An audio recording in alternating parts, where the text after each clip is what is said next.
শত ব্যস্ততার মাঝেও কার না ভালো লাগে একটু ঘুরে বেড়াতে। শরীর এবং মনের প্রফুল্লতা অর্জনের জন্য আমরা ভ্রমণ করে থাকি।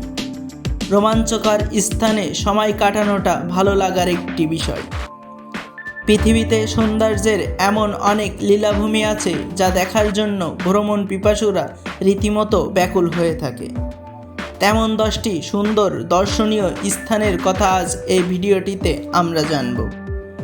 ভিডিওটি শুরু করার আগে বলবো, যারা আমার চ্যানেলটিতে নতুন এসেছেন তারা অবশ্যই চ্যানেলটিকে সাবস্ক্রাইব করে বেল আইকনটি বাজিয়ে দিতে ভুলবেন না। চলুন তবে জেনে নেওয়া যাক সুন্দর দর্শনীয় 10টি স্থান সম্পর্কে।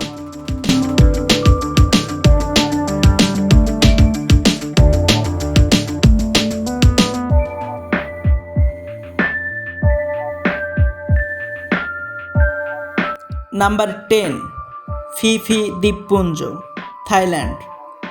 বিশ্বের এক অন্যতম আগ্রহদীপ্ত পর্যটন গন্তব্যস্থল হল ফি ফি দ্বীপপুঞ্জ। একটি সম্পূর্ণ চিত্তবিনোদনের জন্য মানুষেরা এই দ্বীপপুঞ্জতে সফরে যেয়ে থাকেন। ফি ফি দ্বীপপুঞ্জে সবচেয়ে শ্রেষ্ঠ উপভোগ্য জিনিস হল তার রন্ধন প্রণালী বা খাদ্য। নাম্বার 9, হা লং বে, ভিয়েতনাম। বিশ্বজুড়েই চমৎকার প্রাকৃতিক সৌন্দর্যের জন্য বিখ্যাত হা লং বে বা হা লং উপসাগর দক্ষিণ পূর্ব এশিয়ার এক অলৌকিক সৌন্দর্যের দ্বীপ হল ভিয়েতনামের হা লং বে। পাহাড় আর সমুদ্রের অপরূপ এক সন্ধি ঘটেছে এই দ্বীপে। পরপর 2বার ওয়ার্ল্ড হেরিটেজ স্বীকৃত প্রাকৃতিক সৌন্দর্যের এই দ্বীপে বিভিন্ন দেশের পর্যটকেরা প্রতি বছর ভিড় জমায়।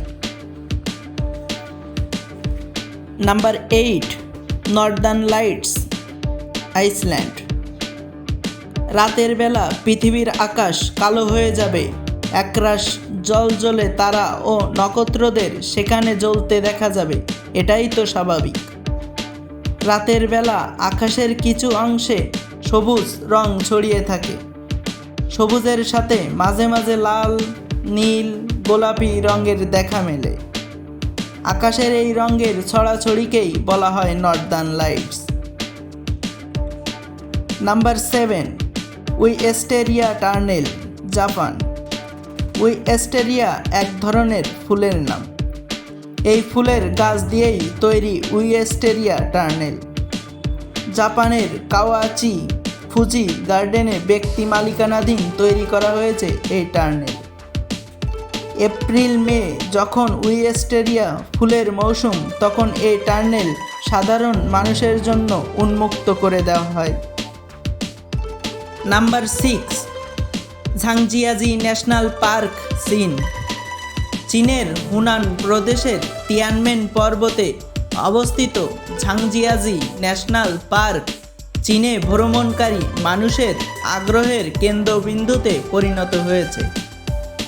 পর্যটকদের আকর্ষণের জন্য এখানে বিভিন্ন স্থাপনার পাশাপাশি রয়েছে 1410 ফিট উঁচুতে নির্মিত কাচের তৈরি সেতু, তিয়ানমেন পর্বত এবং ঝাংজিয়াজি ন্যাশনাল পার্কের বুনো সৌন্দর্য। Number 5, antelope canyon, Arizona. Antelope canyon হলো এক ধরনের সুদীর্ঘ, সরু, সুগভীর ও ভীষণভাবে আঁকাবাঁকা একটি শুষ্ক গিরিখাত যা বেলে পাথর দ্বারা গঠিত। পৃথিবীর বিভিন্ন স্থান থেকে ভ্রমণ পিপাসু মানুষ এই ক্যানিয়নের অপরূপ সৌন্দর্য উপভোগ করতে ছুটে আসেন। Number 4, Pangong lake, Ladakh. Pangong lake, যেটা সমুদ্রপৃষ্ঠ থেকে প্রায় 14,000 ফুট উপরে হাজার হাজার রুক্ষ পাহাড় আর মরুভূমির মধ্যে অবস্থিত, বিধাতার এক বিশেষ আশীর্বাদ। এক নীল রঙেই ক্ষণে ক্ষণে নানা রকম নীলের আদল বদল আর বিস্তার। কখনো হালকা নীল, কখনো গভীর, কখনো আকাশী আর কখনো এক সবুজ নীল।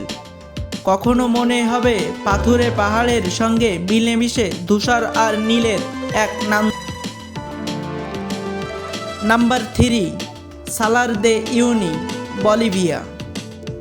সালার দে ইউনি বিশ্বের বৃহত্তম লবণাক্ত সমতল ভূমি। লবণাক্ত অঞ্চলগুলিতে বৃষ্টি হলে পানি দিগন্ত জুড়ে সমানভাবে ছড়িয়ে যায়। তৈরি হয় পৃথিবীর সবথেকে বড় আয়না, দেখলে মনে হয় যেন পুরো আকাশকে প্রতিফলিত করে। সালার দে ইউনি রাতের বেলায় আরও বেশি মনোমুগ্ধকর, পুরো আকাশ যেন গলিয়ে পড়েছে পৃথিবীর বুকে। নাম্বার 2, বারোস আইসল্যান্ড, মালদ্বীপ। মালদ্বীপের প্রশাসনের তত্ত্বাবধানে গড়ে ওঠা লাক্সারিয়াস রিসোর্ট ভিত্তিক দ্বীপ বারোস আইসল্যান্ড পর্যটকদের ভ্রমণের সুবিধার্থে দ্বীপটি সুন্দরভাবে পর্যটন স্থান হিসাবে গড়ে তুলেছে। বছরের যে কোনো সময়ে ভ্রমণ প্রেমিকদের জন্য পছন্দের একটি জায়গা মালদ্বীপের Baros island. Number 1, Keukenhofs, Netherlands. পৃথিবীতে সবচেয়ে বড় বড় সব ফুলের বাগান রয়েছে নেদারল্যান্ডে, তেমনি কিউকেনহফস। এটি বিশ্বের বৃহত্তম ফুল বাগান। একে কিচেন গার্ডেন বা গার্ডেন অফ ইউরোপ বলা হয়। সাধারণত গ্রীষ্মকালে মানে মার্চ মাসের মাঝামাঝি থেকে মে মাসের মাঝামাঝি পর্যন্ত বাগানটি দর্শনার্থীদের জন্য উন্মুক্ত করে দেওয়া হয়। আজকের ভিডিওটি এই পর্যন্তই। ভিডিওটি ভালো লাগলে লাইক, কমেন্ট, শেয়ার করতে ভুলবেন না।